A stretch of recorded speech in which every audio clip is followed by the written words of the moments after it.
എനിക്ക് ഏറ്റവും അദ്ദേഹത്തോട് കൂടുതൽ അടുപ്പം അദ്ദേഹത്തിന്റെ കയ്യൊപ്പും മൈ ഗോഡ്, നമ്മളൊക്കെ എത്ര പഠിച്ചാലും അങ്ങനെ വരില്ല.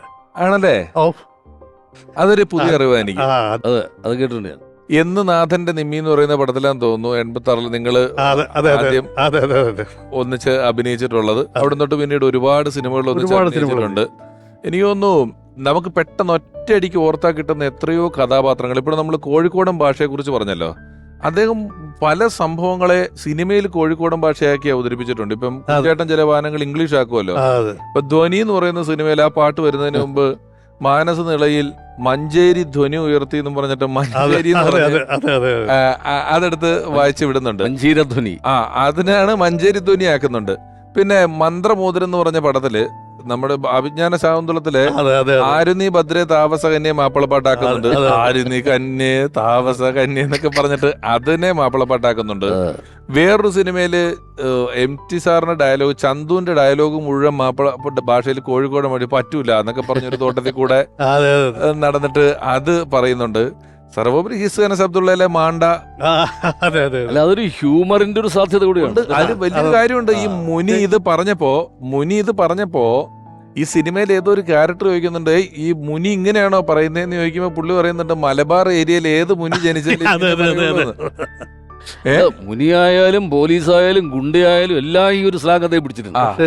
അത് വലിയൊരു ജ്ഞാനപീഠനാണ് കേട്ടോ. എല്ലാ സംഭവങ്ങളെ കുറിച്ച് അറിയുന്നൊരു, നമ്മൾ ഇങ്ങനെ ഇരിക്കുകയാണെങ്കിൽ അദ്ദേഹം പറഞ്ഞ പോലെ നല്ല വായനാശീലമുണ്ട്. പിന്നെ അദ്ദേഹത്തിൻ്റെ ചുറ്റുപാടും വളർന്ന രീതിയും എല്ലാം വലിയ ജ്ഞാനപീഠത്തിനുള്ള ആളുകൾ കൂടിയായിരുന്നു. അതൊക്കെ ഉണ്ട്. അല്ല, ഈ ജ്ഞാനപീഠത്തിനുള്ള ആളുകൾ ഒരാളെ കൂട്ടണമെങ്കിൽ അയാൾക്ക് അതിന് മാത്രമുള്ള മെറിറ്റ് വേണം. അതെ, ആശയപരമായിട്ടേ. അല്ല, അത് അദ്ദേഹത്തിന്റെ കഴിവും അതിനുള്ളൊരു സ്നേഹവും ബഹുമാനവും ബന്ധമൊക്കെ ഉണ്ടല്ലോ.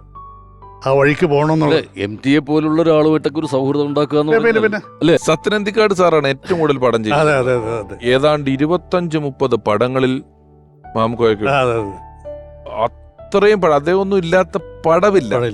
ഈ സന്മനസ്സുള്ളവർക്ക് സമാധാനം, അതിലെ അയലോക്കക്കാരൻ, ഗാന്ധിനഗർ സെക്കൻഡ് സ്ട്രീറ്റ്, ശ്രീധരന്റെ 1-ാം തിരുമുമ്പിലെ മമ്മൂക്കയുടെ കൂട്ടുകാരൻ, നാടോടിക്കാരിലെ ഗഫൂർക്ക, പട്ടണപ്രവേശം, വരവേൽപ്പിലെ ആള്, അയ്യോ മഴവിൽ കാവടിയിലെ പേഴ്സ് കക്കുന്ന ആള്, അയ്യോ ലെതർ ഫാക്ടറിയിലെ സൂപ്പർവൈസർ ആണ് പുള്ളി. അതിനകത്തൊന്നും കള്ളത്തരല്ല, സിന്തറ്റിക്കാണ് അഭിനയമല്ലല്ലോ. അല്ല, അത് ഈവൻ തലയണ മന്ത്രത്തില് നമ്മളിപ്പോഴും മീമായിട്ട് പുതിയ കാലത്തെ ട്രോളുകളിൽ വരുന്ന സാധനമാണല്ലോ, ഒരാൾക്ക് ഒരു അപകടം പറ്റി കിടക്കുമ്പോഴല്ല ചെറ്റ വർത്താനം പറയണ ഇന്നസെന്റ് ആയിട്ട് അടി കൊടുത്തിട്ട്.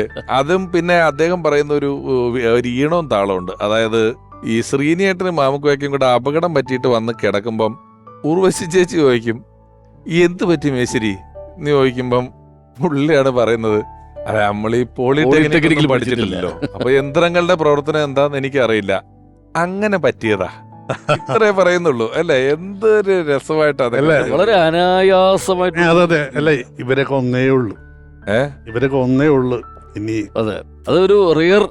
അതെ, ചിലത് പകരം വേറെ ഒന്നും ഉണ്ടാവില്ല. റെയർ പീസാണ്, റെയറാണ്.